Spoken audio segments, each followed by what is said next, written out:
Olá, pessoal, tudo bem com vocês? Eu sou o André e é um prazer ter vocês aqui nesse momento nos assistindo. E você também que está aí nos acompanhando no YouTube ou no seu podcast. Estamos começando mais uma aula do Prática da Mente. E hoje, o nosso convidado especial de hoje é o João Cláudio. Ele é hipnoterapeuta, membro consultor da SBH, que é a Sociedade Brasileira de Hipnose, e coordenador de treinamentos em hipnoterapia pelo Instituto Tenismo. E o tema de hoje, que o João Cláudio vai nos apresentar, é como superar a ansiedade e o desânimo. E aí, ficou ansioso? Então fica aqui conosco, que você vai entender um pouco mais disso que você está sentindo com o João Cláudio. Tá? Então, mas antes de passar a palavra para o nosso convidado, só gostaria de lembrar que estamos em todas as mídias, como o Instagram, o Spotify, YouTube, Facebook e também no WhatsApp. Sigam praticadamente e compartilhem. João, agora eu vou passar a palavra para você. Boa noite, pessoal. Boa noite a todos. É um prazer estar aqui novamente. Muito contente. Dessa vez eu acho que eu me convidei, né, Lilian? E lá um encontro mais antigo que tinha meu. Eu gostaria de fazer mais um encontro sobre o mesmo tema. E para falar sobre ansiedade e desânimo, o tema que eu sugeri foi como superar a ansiedade e o desânimo. E é interessante começar falando. Deixa eu só colocar aqui como é que eu vou colocar vocês. Pronto. E o interessante sobre isso já está no próprio tema. Estou ajeitando só como tá as janelinhas aqui para mim. Depois vocês cortam, tá? Essas partes de organização. O interessante de falar sobre esse tema, especificamente a maneira como eu sugeri o tema. Como superar a ansiedade e o desânimo. A primeira coisa sobre superar, a maneira como a gente se refere às nossas experiências, elas traduzem as metáforas da vida cotidiana que a gente utiliza para representar essas experiências. Por exemplo, quando eu falo sobre superar a ansiedade ou superar o desânimo, eu estou me colocando numa metáfora de competição, numa metáfora de guerra, de batalha, onde há um ganhador e há um perdedor. Não tem nada de errado em relação à metáfora. Você não precisa... outras pessoas podem representar essa relação com a ansiedade, com o desânimo, com a metáfora de um relacionamento, né? Com a metáfora da construção. Eu preciso desconstruir esses sentimentos.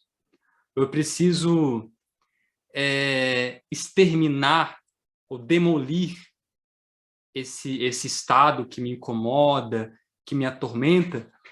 E as palavras que a gente utiliza para representar essas experiências, elas vão dizer muito sobre como nós lidamos objetivamente com elas.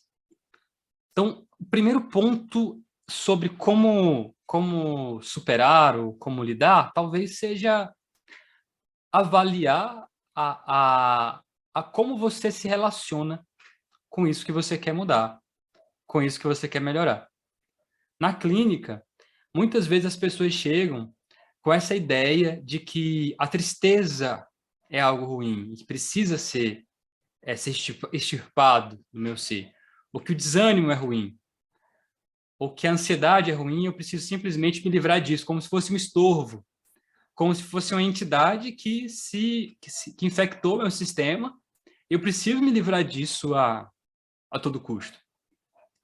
E claro, quando algo nos incomoda, nos causa dor, nos causa sofrimento, nós queremos nos livrar disso o mais rápido possível, afinal, está doendo. Só que, muitas vezes, essas dores, né, geralmente, quando a pessoa chega nesse estado, onde ela está sofrendo muito com a ansiedade, sofrendo muito com o desânimo, é como se ela fosse dirigindo o carro dela. Isso é interessante, porque vai ser uma metáfora que a gente vai utilizar, né? É como se essa pessoa que chegou num nível de esgotamento pessoal, profissional, que chegou num nível de não tenho mais energia, eu tô me sentindo paralisado, porque muitas vezes o desânimo é a consequência da ansiedade. É uma concentração de energia sem uso, né? Muito grande, muito forte, e que a pessoa se sente puxada por várias ideias, se sente se sente atraída por vários caminhos, ela tenta seguir vários caminhos ao mesmo tempo, então ela se fragmenta. Quando ela se fragmenta pela ansiedade, ela tem aquele apagão. Inclusive, são dados mais das minhas observações de casos que eu atendo. Muito comum a pessoa estar ali num estresse do dia a dia, né? Trabalhando, se dedicando,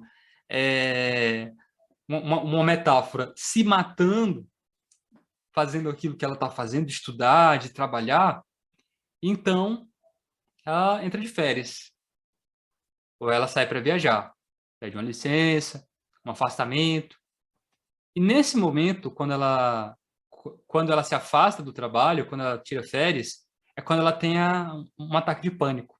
O momento mais relaxado, no momento que ela acha que está ali para recarregar as energias, mas ela tem um ataque de pânico. E ela não sabe dizer por quê.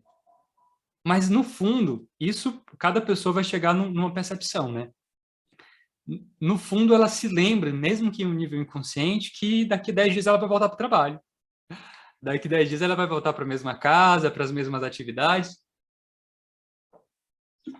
Então, isso é muito doloroso para ela. É algo que choca, é algo que fragmenta, que machuca. Então, é como se ela fosse em uma estrada, dirigindo o carro dela, até chegar nesse momento, que é o momento do acidente, né? Que é o momento em que acontece o capotamento, em que geralmente a pessoa procurou a terapia, porque ela não está com aquela, tô tão desanimado hoje, sabe? Tô na bad. Ela não está procurando a ajuda nesse momento. Ela não está procurando ajuda no momento em que ela, nossa, eu tô tão ansioso pelo como vai ser a segunda-feira, tô tão ansioso com essas coisas que estão acontecendo, que vão acontecer. Eu tô meio ansioso com essa conversa que eu vou ter com alguém importante para mim. Não é nesse momento que a pessoa vai procurar terapia.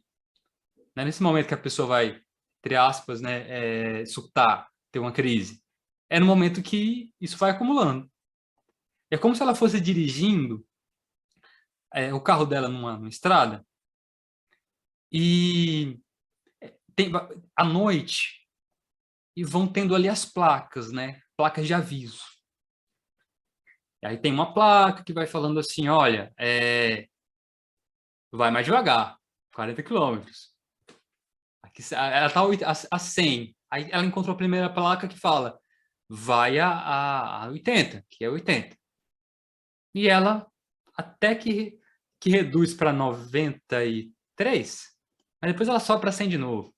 Ou ela nem viu a placa, porque ela está tão ocupada olhando o telefone, ela está tão ocupada com tantas coisas para resolver, e aí ela ignora. A segunda placa não é sobre andar, é de reduzir para 80, é reduzir para 60. Ela continua andando para 100, dirigindo a 100 km por hora. E aí ela nem percebe. Continua 100, mas deveria reduzir para 60. Daqui a pouco ela entra numa via que fala assim, sei lá, tem uma rotatória à frente, tem um obstáculo à frente, reduz a velocidade, pista estreita, pista molhada. E ela já está ignorando todas as placas. Para algumas pessoas, ela está atropelando as placas. O corpo dela já deu sinais. um nível mais alto de estresse, uma dor de cabeça, tem gente que somatiza. Vão aparecendo ali para algumas pessoas que têm tem uma sensibilidade maior, né? Algumas manchinhas. Isso não vai ser... apareceu manchinhas na minha testa, isso é ansiedade. Eu estou falando com base em algumas referências de caso, ok? Então, não absorvo. Mas aí ela vai ignorando os sinais. E em algum momento vai ser aquele momento da catástrofe. Mas só que aquilo que a gente acha que é um acidente, no geral, é o seu próprio organismo que se coloca à frente do seu carro como aquele super-herói, sabe? Superman, que desce no asfalto e fala, olha, você já recebeu todos os avisos, daqui você não passa. E você tenta ultrapassar esse seu último limite. Você tenta seguir em frente mais um dia. E aí você desaba, você capota. Você tenta atropelar mais aquele limite, só que o seu carro já está todo detonado. Ele simplesmente vai parar. O importante sobre... A primeira coisa importante que eu quero dizer para vocês, eu quero falar mais uns 20 minutos, depois abrir para conversar um pouquinho com vocês. A primeira coisa importante é compreender, aliás, aceitar que esse desânimo, que essa ansiedade, por mais que seja algo que parece que é descentralizado, sabe, que irradia, que você não sabe qual é a causa, e não que exista uma causa naquele modelo psicanalítico de evento causador inicial, evento sensibilizador, eu não estou falando disso. Eu estou falando de toda uma rotina, de todo um estilo de vida que acaba te levando a esse momento, que é o momento crítico, que é o momento em que a máquina começa a fumaçar, é o momento em que o sistema começa a travar, é o momento que você já não consegue trabalhar direito, que você já não consegue fazer coisas simples do dia a dia, e que você acredita que não deveria ser tão difícil, mas é. Só que pelo fato de, primeiro, rejeitar o sentimento, só faz com que piore o sentimento. E quando você não para dar uma olhada nisso, e é muito fácil chegar nesse momento, porque foi ignorando os avisos, atropelando as placas, tentando rejeitar esse sentimento que está se instalando, e por não querer compreender a função dele. Se você está se sentindo entediado, se você está se... estou sentindo entediado, estou procrastinando. Não, eu sou um... Aí você estabelece uma crença. Eu sou preguiçoso. Por isso que eu estou entediado, por isso que eu não quero fazer isso. A preguiça, aquilo que você está nomeando como preguiça, pode ser só um indicativo de que aquilo não é muito estimulante de se fazer. E talvez você possa mudar a forma como você faz isso para tornar isso mais estimulante. Talvez você possa repensar isso que você está fazendo e se perguntar, será que isso vale a pena? Porque eu não estou conseguindo me sentir estimulado para isso. Quando você aceita esse processo de compreensão, de compreender a função, por que isso está se manifestando? Outro dia eu escutei de um cliente o seguinte, ele chegou com algumas crises de dissociação, crise de pânico. Em uma das sessões seguintes, ele chegou à conclusão, ele falou, João, agora tudo faz sentido. Eu estou sentindo isso há muito mais tempo do que as crises de pânico. Algum tempo atrás, o meu maxilar travou, tive que ir no dentista, comecei a sentir dor de cabeça, meu intestino desregulou e não sabia o que estava acontecendo. Fez exames e nada. Ele só parou quando as crises, quando o medo de sair de casa começou a aparecer. Quando se compreende a função, talvez, eu não sei se eu vou oferecer, se vai atender uma necessidade de solução, dizer, João, faça isso, faça aquilo. Tem muitos exercícios que a gente pode falar, mas eu prefiro manter um foco nesse processo de compreensão, que é uma ferramenta, né, de autoconhecimento. Quando eu entendo que esse sentimento, que essa ansiedade, com esse desânimo, ele é importante, que é o meu organismo que está trazendo, assim como a dor de barriga, ou que a dor de barriga pode significar que você está apertado para ir no banheiro, pode significar que você está com fome.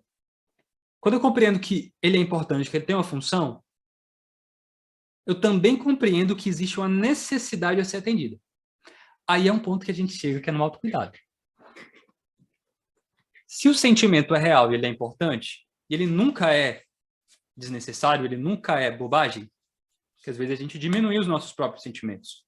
E é natural, afinal a gente aprendeu português, matemática, química, história, não tivemos disciplinas sobre gestão emocional.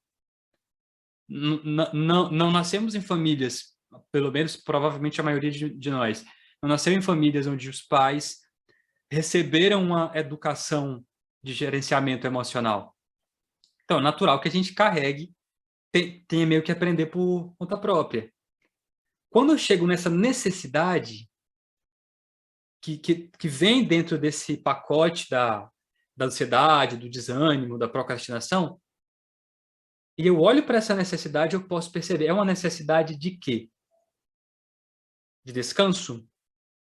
De fazer coisas significativas na minha vida? É uma necessidade de rever? De reavaliar a minha vida? É uma necessidade de mudança? De fazer uma transição de carreira? Ou de terminar um relacionamento? Ou de ter uma conversa difícil com alguém? Você começa a perceber que esse desconforto, esse sentimento ruim, ele não tem a ver com uma coisa específica, ele tem a ver com tudo. Eu costumo dizer para os meus clientes em terapia, a primeira coisa, eu faço uma conversa inicial de 30 minutos com a pessoa para explicar esse ponto que eu vou falar agora. Que é o seguinte, a terapia, ela não é sobre controlar a ansiedade, para mim. A terapia não é sobre diminuir o desânimo, não é sobre parar de fumar, não é sobre parar de procrastinar. É sobre você e a sua relação com tudo isso que permeia a sua vida. Eu vou contar um caso para finalizar. São recortes de caso que eu me sinto à vontade para falar, porque eu acho que são os melhores exemplos. De uma pessoa com quem que eu fiz um acompanhamento breve, e inclusive acredito que ela tenha me encontrado por uma pesquisa. E na primeira sessão ela falou, olha, eu tenho tido crise de ansiedade. Ok, desde quando? Já faz 6 meses. Como se sentia antes? Não tinha tanto. E você relaciona essa experiência de agora com algum evento que aconteceu nesse meio tempo? Não sei. Surgiram do nada. Com mais algumas perguntas, eu descobri que ela trabalhava num emprego numa cidade X, emprego público, e ela foi realocada para outra cidade. Uma mulher de acho que 40 anos, coluna da casa dela. Aquela mulher que dá conta de tudo, que é aquela que está ali pau para toda obra. Trabalhando e voltando para casa todos os dias para cuidar das coisas. De repente, ela muda de rotina e ela só volta para casa em finais de semana. Já não conseguia parar para brincar com o neto, porque as demandas se acumulavam durante talvez ela deve ter uns 50 anos, mais ou menos. Não conseguia parar para brincar com o neto. Tudo que ficava de mal resolvido durante a semana, ela tinha que resolver no final de semana, e na segunda-feira ela voltava para o trabalho.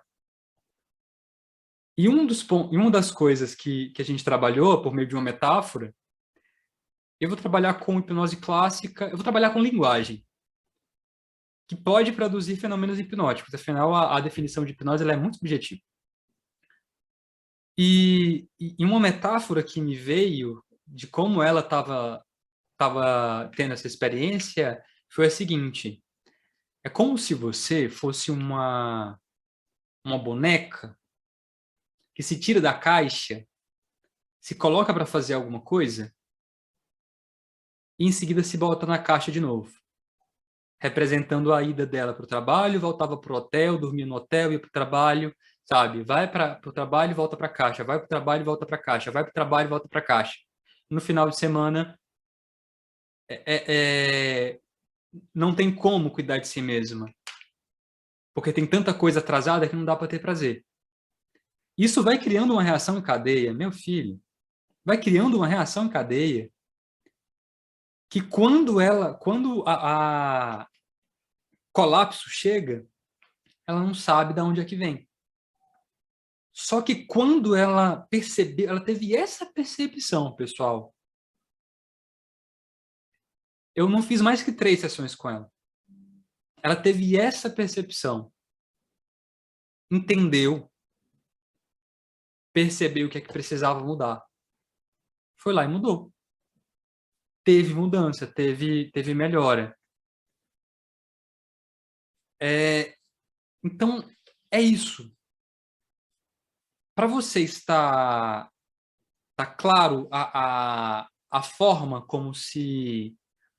Eu quis trazer aqui um caminho de percepção mesmo, de como a gente pode se relacionar com as nossas emoções, que a gente rotula de boas ou más, e como esse autoconhecimento que pode ser facilitado por meio de um processo de psicoterapia e otimizado por meio da hipnose, de como essa relação que a gente constrói pode ser terapêutica e pode ser benéfica para nós.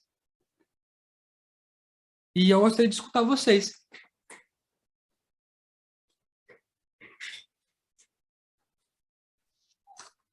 Olha, está tão bom que está quase que hipnótico as suas orientações aqui, que vai passando um monte de filminho, pelo menos na minha cabeça, no meu caso, de clientes, e até mesmo no particular, né? A gente tem realmente, como você falou, as placas, né?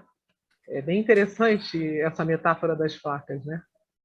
Mas a Marcinha está falando aqui, conhecer o próprio corpo é importante para essa percepção. Exata. Vocês estão me escutando? Sim. A Márcia trouxe uma percepção muito importante. O corpo, geralmente, é uma das coisas que a gente deixa de escutar quando começa a ter essa vida no automático. Existem avisos, sensações, inclusive, no processo... Cada terapeuta vai trabalhar de uma forma. A forma como eu trabalho em hipnose, inclusive, era algo que eu estava comentando com uma terapeuta agora há pouco. Estava em um grupo de supervisão clínica, a gente teve 2 grupos de supervisão clínica da Sociedade Brasileira de Hipnose hoje. E em um dos pontos que essa terapeuta, que a gente estava conversando, é sobre a terapeuta se sentir um pouco com dificuldade de utilizar a hipnose numa prática clínica que ela já traz. Porque é como se ela tivesse que mudar um pouco o jeito de ser dela. E a hipnoterapia, para o terapeuta, se você já trabalha numa linha, sei lá, psicanalítica, análise de comportamento, cognitivo comportamental, a hipnose ela vai enriquecer a linha que você já trabalha. Então, é muito de estilo. A forma como eu trabalho pode ser uma forma completamente diferente da forma como alguns de vocês trabalham. Isso não quer dizer que é superior ou inferior, é apenas diferente. E esse comentário da Márcia é muito pertinente, porque essa desconexão com o corpo acontece. E a reconexão com o corpo, com a sensação do corpo, ela é muito importante para esse processo de mudança, sabe? Quando você passa a se escutar melhor, às vezes você não é o pensamento, é a sensação. Poxa, tem um aviso. Faz uma engenharia reversa dessas placas. Estou me sentindo assim. Quais foram as placas que eu ignorei antes? Faz uma retrospectiva, para você não ver se coisas já vinham acontecendo e você estava amanhã procrastinando um pouco, né? Quando a gente está no automático, a gente acaba procrastinando. Depois eu vejo isso, e depois chega a conta, né?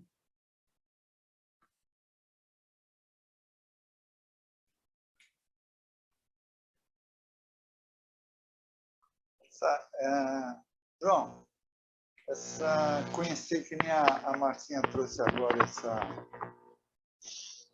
coisa que você falou, né, que é importante, né? Conhecer, né? Às vezes o corpo fala, né? Porque ele traz justamente algum sinal, alguma coisa mostrando o quanto isso daí está sendo prejudicial a você, né? Eu já vi pessoas terem dores de cabeça muito fortes e uma vez ela até falou que os pensamentos são tão acelerados que eu acho que essa dor de cabeça também pode ser um sintoma, né, de próprios pensamentos acelerados que tem, não para. Eu começa a pensar numa coisa, quando vai ver já está em outra e não tem uma conexão, né? Parece que vai sem ter conexão, né?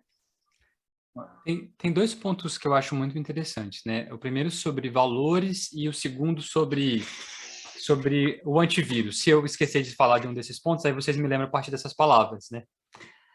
Por que uma pessoa continua fazendo algo, num comportamento, num relacionamento, que está causando mal-estar para ela? Por que ela, mesmo sentindo as consequências disso, às vezes ela faz de tudo para não voltar atrás? Será que ela gosta de sofrer? Ela tem alguma compensação, né? Tem a questão do ganho, mas o ponto que eu quero trazer é dos valores, que é um tipo de ganho secundário, mas sabe, imagina um tiroteio. Todo mundo tem medo de tiroteio, ninguém vai sair na rua no meio de um tiroteio.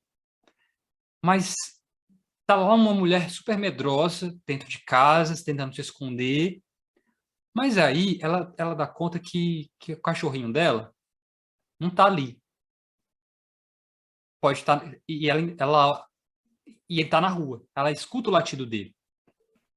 Ela abre o portão e ela sai correndo atrás do cachorro no meio do tiroteio. Ela nem tá pensando. Antes ela estava morrendo de medo, se escondendo debaixo da mesa, mas o cachorrinho dela... mas é só um cachorro. Nunca é só nada. Quando você olha para a história da pessoa, você vai perceber que o cachorrinho... Estou fazendo um exemplo para falar que muitas coisas é algo simples, né? Poxa, deveria simplesmente mudar, mas existe um valor, um significado, companhia. Tem a questão daquilo ter uma representação para ela, de que ela precisa estar ali, porque está compensando por um valor que ela tem, como um comprometimento.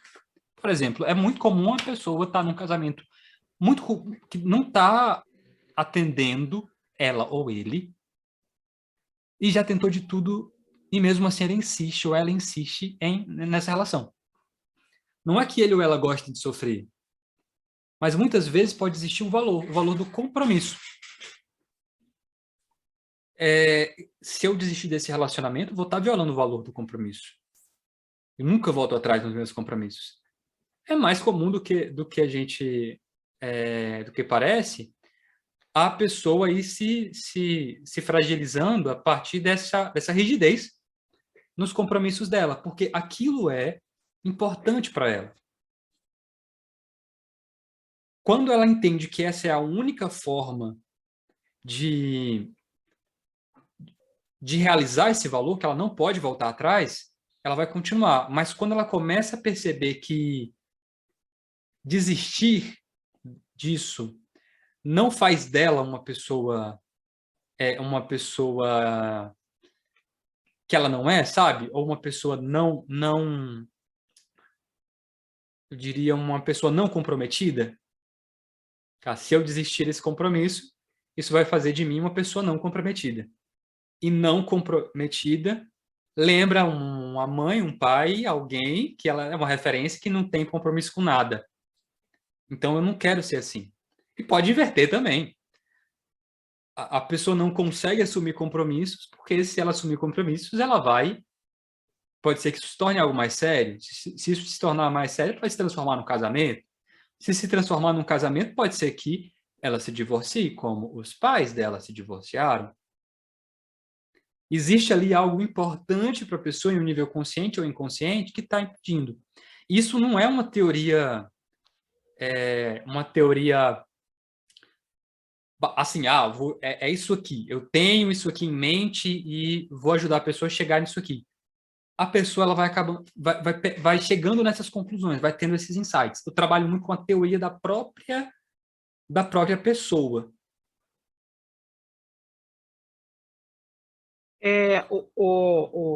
João, me diz uma coisa, você não, assim, eu fico pensando, né?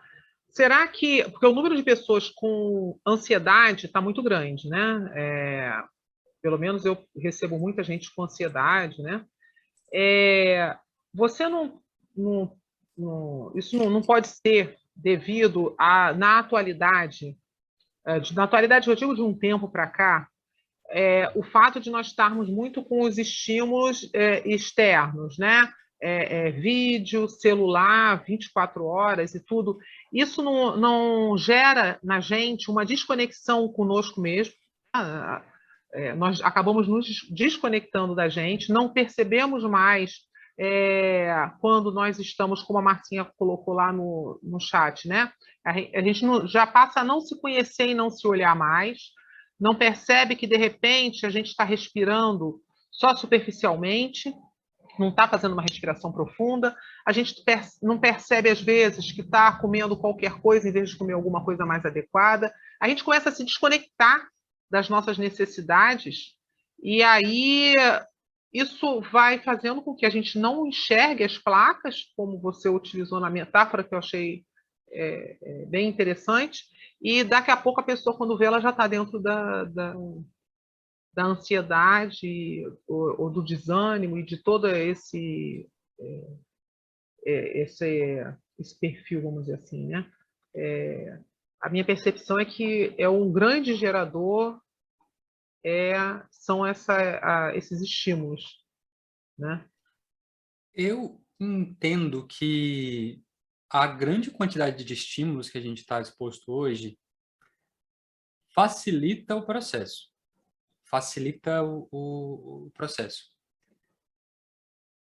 Até estava comentando com alguns terapeutas mais cedo, né, que antigamente, há 50 anos atrás, tudo que se tinha para fazer em uma empresa ou em um serviço do dia a dia, se tinha que atravessar uma porta, se tinha que olhar um arquivo, se tinha que fazer uma anotação à mão. Tudo mais lento, comparando com hoje, mas tudo mais menos automatizado. E hoje a gente está numa... Não que isso tudo não pudesse ser automatizado na pessoa, né? Mas a velocidade que o mundo está hoje, a internet, tudo que eu quero, tudo que eu preciso, está ao alcance de um botão. Isso vai afetar os meus níveis de dopamina, de me sentir estimulado. A quantidade de estímulos que dividem a minha atenção, isso certamente vai influenciar nesse processo de ansiedade, nesse processo de desânimo. Às vezes, para alguém, é só desligar o celular e resolve. Algo que são dois conceitos que eu gosto de citar, que exemplificam bem, que é o conflito de ponta e o conflito de matriz. É algo que eu fui elaborando a partir de atendimentos. O conflito de ponta, ele tem a ver com algo que dá para eu modificar no meu ambiente ou com uma escolha diferente que vai resolver o problema. Por exemplo, a pessoa tem dificuldade de aprender a tocar violão. Ok, não consegue aprender a tocar uma música. Ok. Compra um pedestalzinho, coloca do lado da cadeira. Enquanto está fazendo uma coisa e outra, tem 10 minutos, vê um videozinho sobre tocar violão. Dedilha um pouquinho ali. Daqui a algum tempo ela tá tocando Asa Branca. Ou alguma outra música. É um conflito de ponto. É algo que está num nível mais superficial, que tem a ver com mudança de hábito, tem a ver com treinamento, diretamente. Não que seja fácil. Que existe a consolidação ali de um hábito, que precisa ser treinado. Diminui o acesso ao celular, diminui muda coloca uma luz mais amarela no quarto, vai fazer umas caminhadas. Então, a situação se resolve. Por outro lado, o conflito de matriz é algo mais... é algo menos centralizado, sabe? É algo que não tem uma causa em específico, que não se resolve com uma mudança X ou Y. A pessoa sabe tudo que ela tem que fazer, mas ela já não consegue fazer. Pode ser uma questão de treinamento, né? De fortalecer essa força de vontade. Mas usando o exemplo do violão, pode ser que lá na infância, um professor disse para ela foi reprovada em matemática, o pai dela falou para ela, olha, você é burro, você não aprende. Ou o bisavô dela, ela escuta uma história de que o bisavô um dia se envolveu com a música e saiu pelo mundo, abandonou a casa. Acho que tem essa história no filme Viva la Vida, né? A animação, acho que da Pixar. E aí, quem toca violão abandona a família.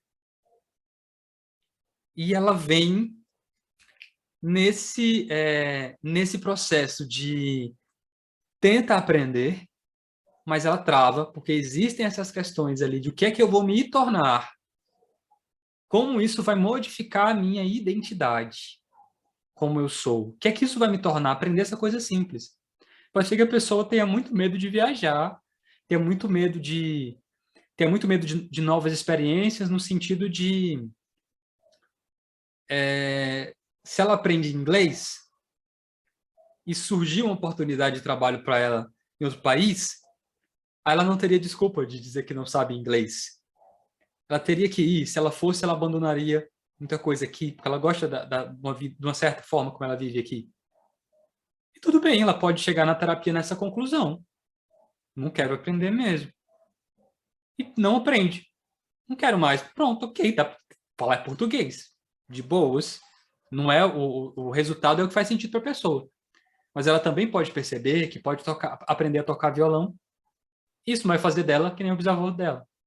Ela pode aprender inglês e ela pode ficar trabalhando no Brasil, se ela quiser. Então, mesmo considerando todos esses pontos que tem a ver com neurociência, que tem a ver com hábitos, que tem a ver com estímulo, que tem a ver com... A gente está numa sociedade, está no século XXI com um corpo que se desenvolveu há 300 mil anos atrás, que tem questões que são mais de neurotransmissores e tal, mas cada pessoa ainda assim vai ser uma pessoa individual, sabe? Teve uma pessoa que eu atendi e ela se sentia muito desanimada para colocar em prática alguns hábitos dela. Ela travava demais. Ok. Ela não conseguia fazer uma lista de tarefas. Ela tinha feito vários cursos de produtividade. Em uma sessão, aquilo me pareceu tão simples de se resolver. Em uma das sessões, eu disse, olha, eu vou pegar papel e caneta aqui. Aliás, vou escrever no teu WhatsApp. Me fala o que você faz, que hora tu acorda. Tal hora. Ok. E depois? Faço tal coisa. E depois? Fiz todo um cronograma com ela ali. Achei que estava ajudando muito naquele momento. Enviei o cronograma para ela. Ela falou, poxa, João, tão simples de fazer, eu não faço. Eu estou tão triste. Algumas semanas depois, ficou claro. Ela trabalhou por mais de 20 anos em uma empresa, em uma indústria. E nesse período, a empresa contratava terceirizava outras empresas para falar de organização, né? Métodos, vamos implementar um método tal de produtividade. Tentavam implementar depois de um tempo esqueciam. A empresa não tinha uma cultura de comprometimento com a produtividade, com aqueles métodos. Era algo que ela tentava seguir, mas a cultura do lugar não permitia. Ela desenvolveu uma aversão a métodos de produtividade. O processo com ela foi sobre encontrar algo que funcionasse para ela e que fizesse sentido para ela e que fosse diferente de algo pronto, de algo roteirizado. Isso faz sentido para vocês? Sim, faz sentido, sim. Agora, João, eu vou dar uma lida aqui no chat, que a Marcinha escreveu um monte de troço aqui, mas eu acho que você não acompanhou, é a cara dela. A ação a partir da percepção é a virada de chave que pode esbarrar com a resistência. Assim como você colocou o caso do terapeuta se ver de frente com as demandas pessoais que ele não quer enfrentar ou mudar. Merecimento. O casamento tem peso, o casamento tem esse peso mesmo. Assim como abrir mão pelos filhos. E aí ela complementa aqui, manter-se no emprego por medo de mudar e ter que reiniciar ou nem conseguir voltar ao mercado no tempo imediato das suas necessidades. E aí voltamos aos valores. Agora você, de uma certa forma, voltou, né? E aí eu te pergunto, e os antivírus? Que você citou? Lembrei. Obrigado. Seguinte. Como é que eu vou diferenciar uma situação que eu vou resolver a partir de técnicas mais objetivas, aprender um novo método de organização, fazer alguma coisa mais assim, entrar em ação e resolver isso. Metáfora do antivírus. Imagina que você está navegando na internet e ali olha no Facebook, Instagram, e aparece um pop-up quando você entra num site aleatório. Pop-ups fazendo algum anúncio. O que é que você faz? Você fecha. Continua navegando. Inscreva-se aqui e tal. Você fecha se você não quiser se inscrever. E você continua navegando. Pode até bloquear o site. Você não precisa ler o que está ali. Você só clica no balãozinho e fechou. Mas se esse balãozinho for do antivírus, que ele fala assim, há um problema no seu sistema. É o Avast, quem lembra do Avast? Uma ameaça foi encontrada. E você vai lá e faz a mesma coisa com o antivírus. Beleza, vou fechar aqui. Simplesmente eu vou... depois eu olho isso aqui. E vem de novo, uma ameaça está no seu sistema. Daqui a pouco o sistema trava. E você não consegue abrir nenhum relógio. Isso já aconteceu comigo, lá em 2000 alguma coisa. Eu não conseguia entrar nem no relógio. Negócio horrível. Cavalos e mais cavalos de Troia que estavam se instalando no meu computador. E isso é algo semelhante à metáfora das placas. É importante eu saber reconhecer o que é que eu preciso simplesmente mudar minha atenção. Às vezes é só pensar em outra coisa. Às vezes é só inspirar, expirar e ir. Às vezes é só falar um pouco a respeito, desabafar. Que passa. E eu não sei, e não é tão simples como uma mensagem que aparece tão clara. Eu tenho que sentir o meu corpo, eu tenho que me perceber, às vezes eu posso escrever. A escrita expressiva, escrita terapêutica é um recurso muito bom. Falar com um terapeuta ou falar com alguém que você possa confiar, que você possa falar à vontade, que é diferente quando a gente fala para dentro, diálogo interno, de quando você fala e expressa para alguém. talvez vocês possam reparar em uma próxima vez que vocês estiverem pensando sobre um assunto em que vocês sintam atenção a pensar sobre isso. E depois comparar com quando você está falando com alguém de confiança sobre o mesmo assunto. O peso parece menor, parece menos confuso, porque o diálogo interno, às vezes, leva a gente de água abaixo. Então, essa coisa do antivírus é você olhar e perceber. Isso aqui eu posso deixar, eu posso simplesmente ignorar, porque tem coisa que é para ignorar, você não vai se apegar com todo pensamento que surge na sua cabeça. Às vezes é só desliga disso, vai fazer outra coisa, ué. Dá um sacode, faz aquelas posições de poder que os coaches ensinam. Dá um sacode, faz uma dança. Tem uma terapeuta do nosso grupo, a Viviane, que ela fala que faz umas caretas assim imagina que está falando uma língua que ela não conhece e desliga aquilo, cancela aquele pensamento.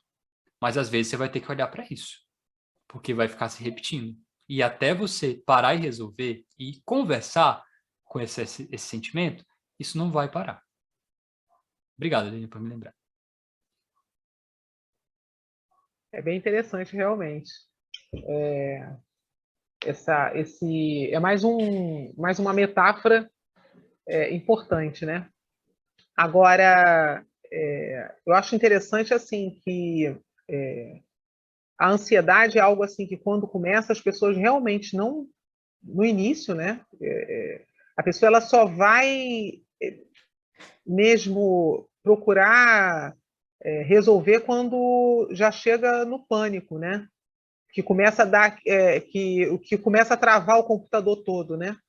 Uhum. A maioria. Às vezes né? Chega primeiro no álcool, num comportamento mais excessivo, né? Eu entendo que não existe uma forma melhor ou pior de se resolver. Se o sujeito está fazendo terapia, se a pessoa está fazendo terapia, decidi procurar um profissional, procurar uma ajuda psicológica, mesmo que tenha opções de ajuda psicológica gratuita, e ela procura, e ela está a fim de lidar com isso através do processo de terapia, ela está lidando com isso. Se ela prefere, se ela procura por contextos e razões diversas beber todos os dias, é uma forma que ela está lidando. Para mim, claro, objetivamente é algo que é ruim. Se eu puder fazer ela parar de fumar ou de beber, se eu pudesse, eu faria. Mas eu sei que ela está assumindo uma direção. Inclusive, isso é uma premissa da psicologia humanista, e a programação neurolinguística, ela incorpora premissas da psicologia humanista dentro dos pressupostos da PNL, quando você fala que a pessoa escolhe, cada um faz as melhores escolhas que pode naquele momento. Isso não foi inventado pelo Bandler. Isso são premissas da psicologia humanista, de Carl Rogers. E se fala muito na psicologia humanista sobre tendência atualizante, em que a pessoa está buscando a autorrealização do jeito que é possível para ela naquele momento. Pode ser que para ela faça sentido afogar as mágoas nas drogas. Mas pode ser que um dia, em contato com uma palestra, em contato com um material, em contato com um de vocês, ou simplesmente um dia aleatório, em que o vento soprou diferente, que às vezes acontece. O vento soprou diferente, ela decidiu, quero mais essa vida não. E muda. Você falou uma coisa, isso que você falou me lembrou um cliente em que, dentro do processo todo da ansiedade, uma coisa que ele não sabia ficar sem era ir comer num self-service. Né? Ele gostava de japonês, principalmente, mas ele gostava de comer à vontade. Ele não gostava de pedir um prato ou pedir ele queria se servir à vontade, né? E aí ele estava querendo... Aí ele percebeu, né, depois, no processo, que ele já não tinha mais essa vontade. Ele viu que começou a ficar sem sentido, ele querer comer até se sentir cheio, vamos dizer assim, né? no próprio processo terapêutico, ele percebeu que aquilo ali era um sintoma da ansiedade que ele tinha, que era ficar. Então ele passou. Aí ele falou assim: engraçado como perdeu o sentido isso para mim. É como você falou, conforme a pessoa vai, vamos dizer assim, se curando, né, ou se vendo, ela começa a largar velhos padrões, né? Ela começa a Sim. modificar os padrões dela, né? E às vezes, não sei se você saberia explicar o que aconteceu. Qual foi o Lé com Cré que deu? Qual foi a causa, onde foi o gatilho que desencadeou essa mudança? Não sei. Eu não sei também.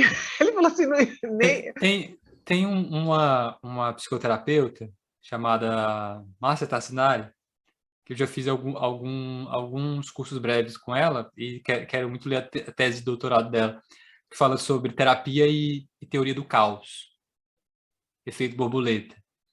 Às vezes eu realmente não sei o que aconteceu. Mas será que isso teria acontecido se o teu cliente não tivesse terapia contigo? Eu não sei. Eu tendo a acreditar que pelo fato dele estar em terapia contigo, esse fator que está aí, a terapia, que está presente, contribuiu, faz parte da mudança. Dizer com certeza não tem como, porque é muito da experiência da pessoa. E, na verdade, eu não me importo muito com as explicações.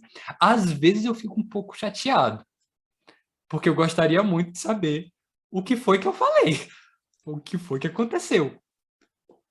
É verdade. Mas eu costumo dizer o seguinte, eu sei que a gente já está se aproximando do final, né? Eu costumo dizer o seguinte, no setting terapêutico, a técnica, a bagagem do terapeuta, o conhecimento, segue o vínculo, o contexto terapêutico. No teu exemplo, Lilian, eu acredito muito que o teu vínculo que tu faz, que tu estabelece com esse cliente, vai na frente e até muitas coisas que você propõe vem na intuição e às vezes você nem tem uma impressão e vai trabalhar numa técnica ou não, o processo vai se desdobrando ali, sabe? No aqui e agora. Então, é isso. É exatamente isso, né? Agora, eu vou ler aqui, a Marcinha colocou um comentário aqui. Às vezes, a pessoa se sente desmotivada, desânimo, mas já é efeito da ansiedade. Totalmente diferente a ideia de efeitos da ansiedade, lembra mais a depressão.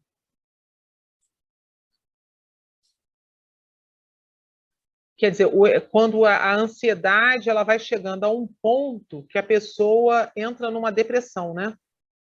Isso, ela pode acabar desenvolvendo um quadro depressivo. Nesse momento, pode ser necessário um acompanhamento psiquiátrico, porque Pode ter algumas. sabe, pronto, eu vou colocar aqui um exemplo assim bem grosseiro. Bateu, assim, deu uma topada, o cérebro caiu no chão e saiu rolando numa escada. Tá lesionado. Existe lesão. Assim, lesão, estou falando bem a grosso modo, né? Neurônios morrem num processo depressivo. Então, há um desequilíbrio químico. Muitas vezes pode ser necessário o acompanhamento psiquiátrico também em conjunto com a psicoterapia, para que essa pessoa consiga ter resultados mais plenos. Qualquer dúvida, consulta um profissional, um psiquiatra, né? É. Mesmo porque, às vezes, tem pessoas que não conseguem, às vezes estão numa ansiedade tão grave, que não conseguem sair da ansiedade sem tratar o químico antes, né? Então, precisa de um remédio, às vezes, para poder aliviar e aí começar a fazer algum outro tipo de tratamento, continuar, né? Mas também tem, que a Marcinha comentou, né, desse negócio da ansiedade, também você falou, João, mas também e bem colocado de talvez ir atrás até de um psiquiatra, porque às vezes essa ansiedade ela pode estar num espectro diferente, né? Às vezes a pessoa pode ter burnout, pode ser bipolar, então às vezes ela está ou muito ansiosa, ou pode estar deprimida, né? Então existe essas diferenças bem colocadas. E só um terapeuta não vai ajudar. É isso aí. Bem, se alguém quiser mais fazer alguma pergunta, algum comentário, João Cláudio também, fique à vontade aí. Já Eu estamos só quero terminando. agradecer a oportunidade de estar com vocês. É muito gostoso ter essa conversa e agrega demais. Muito bom. E esse assunto é um assunto muito pertinente e importante para mim, dentro da terapeuta, porque, bem dizer, quase todos os temas que nós vamos tratar tem um quê de ansiedade metido no meio, não sei porquê. Quando a gente vê, tem um... né? Você vai tratar transtorno alimentar, tem alguma coisinha lá, não sei. Você vai tratar sempre tem um quezinho, né? É uma coisa complicada, enfim. Faça o teu merchan aí, fique à vontade. Então, vamos fazer isso, João. Como a gente vai estar finalizando, eu peço a você agora que você aproveita e passa para a gente aí suas redes sociais e fazer o seu merchan aí. Ok? Perfeito.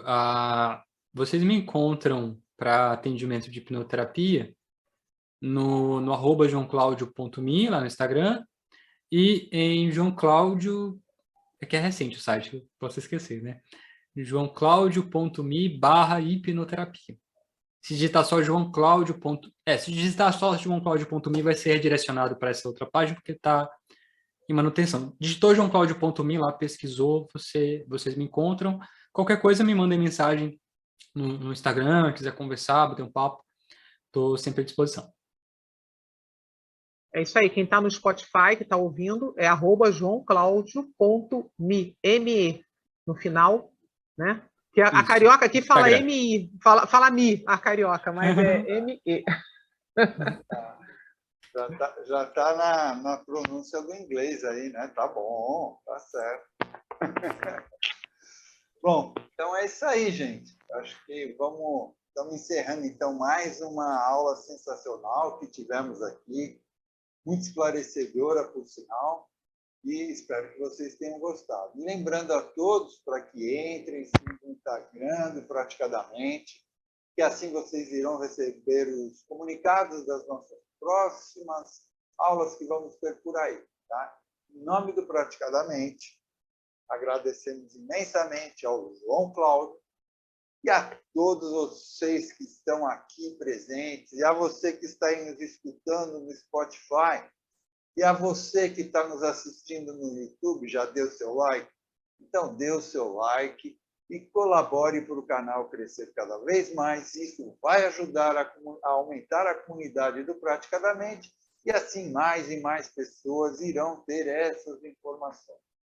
Tá? Então, vamos nos despedindo e a gente se encontra na nossa próxima aula do Praticadamente. Até lá, pessoal!